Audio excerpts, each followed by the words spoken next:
Hey, Scott, congratulations. Thank you. Appreciate it. I mean, down 8-1, what's going through your head at that point? It's not the way we drew it out tonight coming into the game. Certainly knew it was going to be a challenge for Robbie against that right-handed hitting lineup. They've got some kind of power. And I thought coming out of the chute, Robbie had really good stuff the first inning.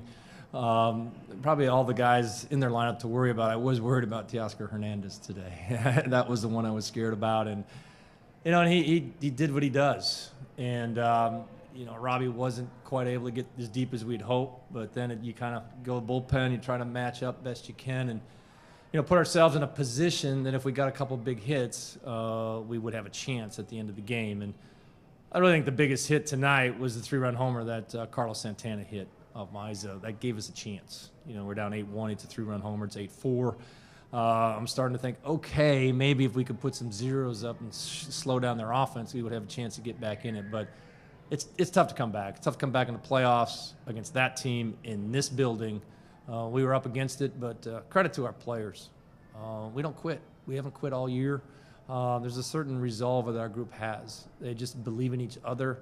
And we talked about it coming into this series, that we were going to have difficult moments. We knew that. That's what happens when you play on the road in big games. And we were up against it tonight, but great games by a lot of our guys. I think the biggest thing for me is that we didn't try to do too much. We just try to keep the line moving is a common phrase we use around our club. And when you do that, you just focus on doing the little things. How do I get on base? How do I get a hit? And all of a sudden, we caught a break when JP, hit the soft liner, the bloop into center.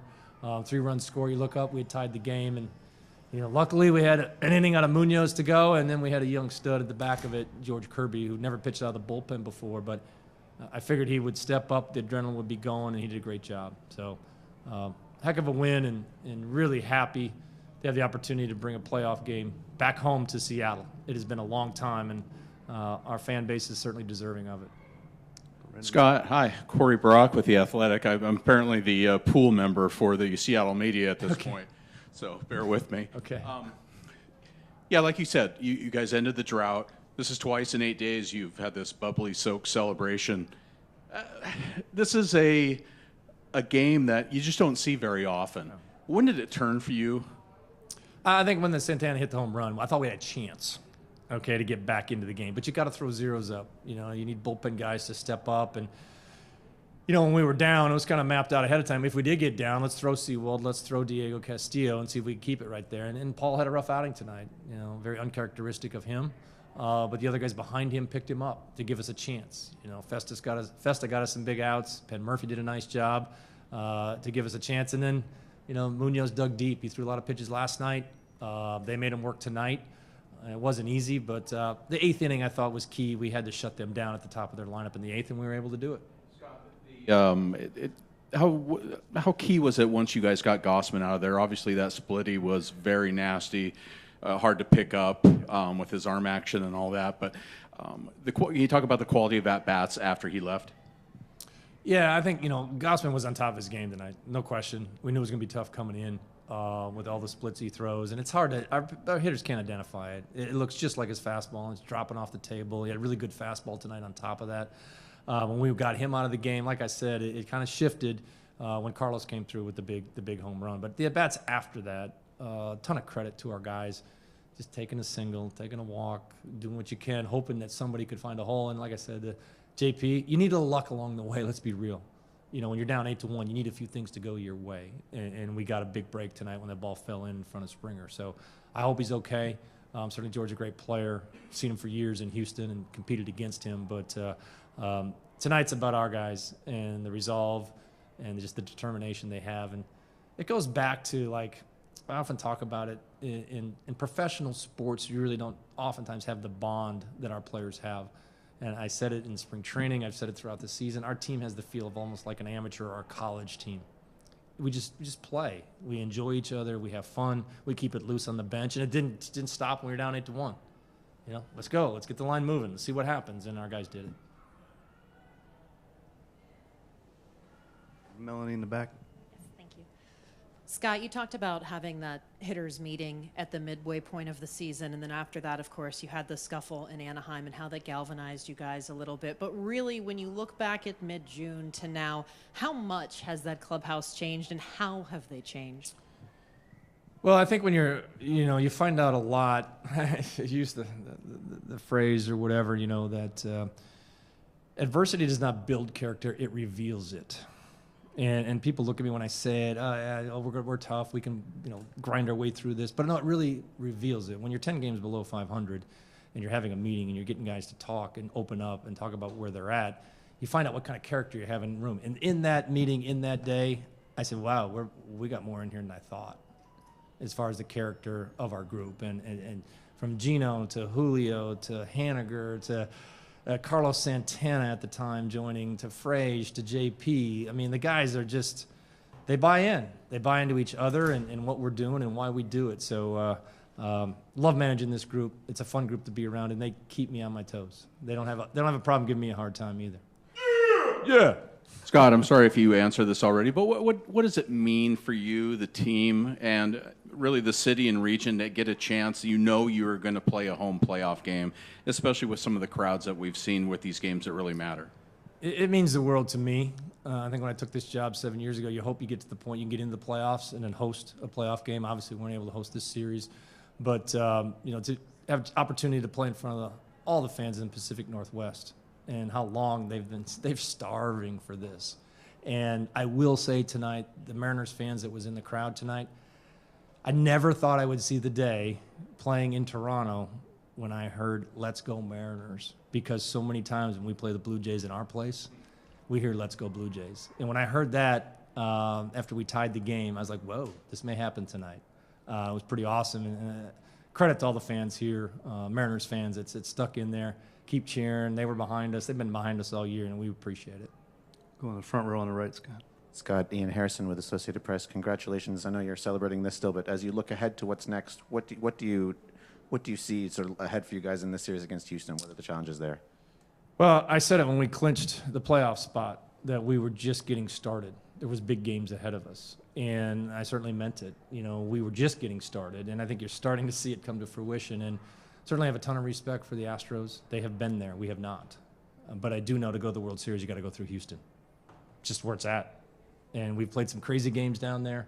They had our number for a few years. We played a little bit better at times this year. They're really good. We understand that. We're really good. And I think, you respect everybody in the game. I certainly do. I know how hard it is. But our club fears no one. I truly believe that. You spoke about the difficulty of winning on the road in the playoffs. This is the biggest road comeback in playoff history. What does it mean to? That's awesome. That's what that means. It's awesome. And again, it's about the players. It's always about the players and their resolve, their willingness to just buy in and just keep grinding and grinding. Our team is the ultimate gritty team. We've had some guys have big years. We probably got the Rookie of the Year. We've got pitchers have had great years. I mean, what Cal Raleigh's done, unbelievable. But the whole group together, it's galvanizing. It really is. They believe in each other. I know I keep saying it. But when you live it every day and you see it, and I've been around a lot of teams. I've been in the game a long time. This one's different. And we're looking forward to getting to Houston. Thanks for coming in, Scott, and good luck. Yeah. It's all you.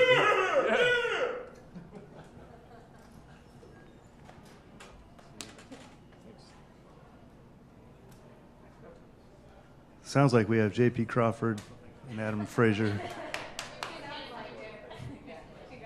Yeah! Go get it, brother.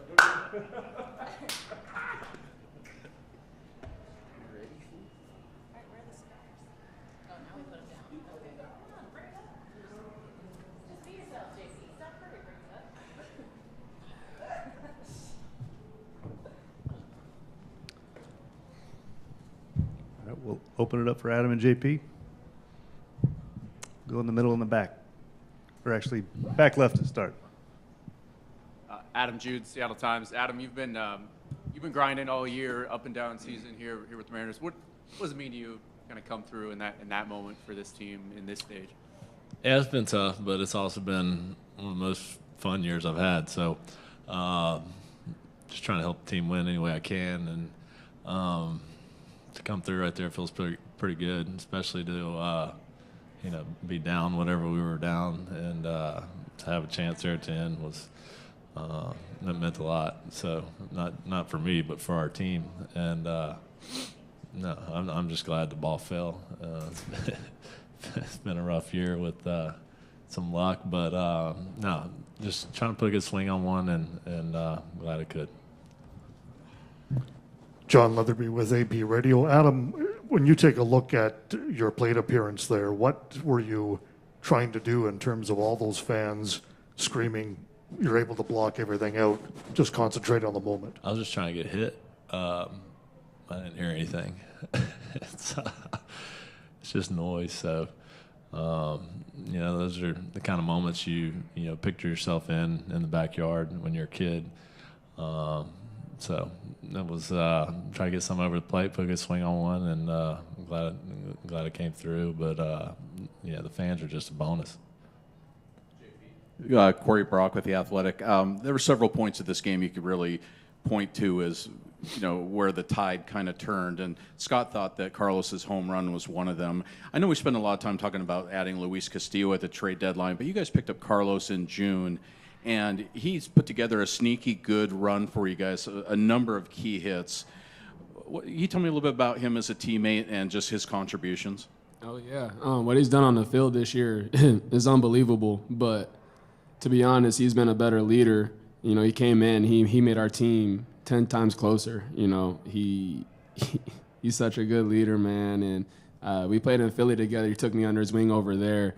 And then he got over here. I was so happy because I just know I have that older brother I could go to for anything. You have any questions, any advice or anything, you go to Carlos. And he was the guy who had the idea of the winning dance. And then, he gets everyone closer. He brings everyone closer together. And you need those type of guys on your team. All right, go back to Corey. Hi, Carlos. Can you talk about when you came over in the trade from the Royals? Certainly a team that wasn't really going anywhere, and what coming to Seattle did for you. Did it sort of reinvigorate your career, getting a chance to join a contending team, and how did you look at it? Dice, ¿cómo se siente de venir de Kansas City a un equipo que casi no estaba peleando para nada y luego venir a un equipo como Seattle que peleó para los postemporada y qué hizo para ganar? No, para mí dile que fue algo maravilloso, ya que fue mi primera vez que me cambiaron durante una temporada y aquí, tú sabes, el propósito era llegar a los playoffs, ayudar a los muchachos, cómo ganar un juego, cómo jugar en conjunto. Eso fue una de las cosas, de las expectativas que yo tenía en la mente.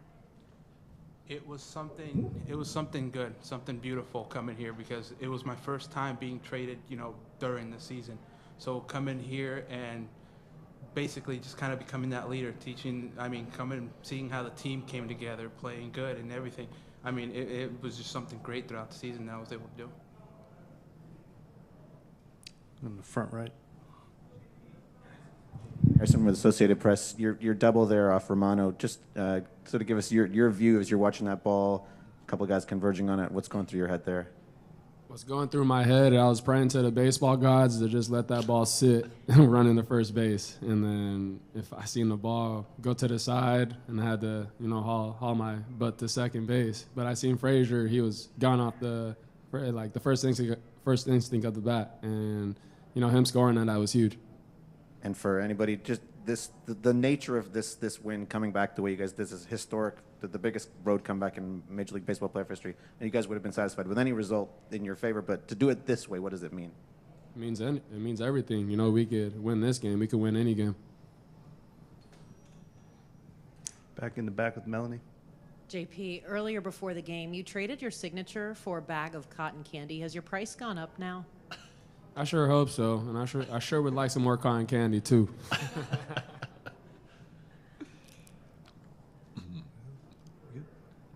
Anybody else? All right, thanks for coming in, guys.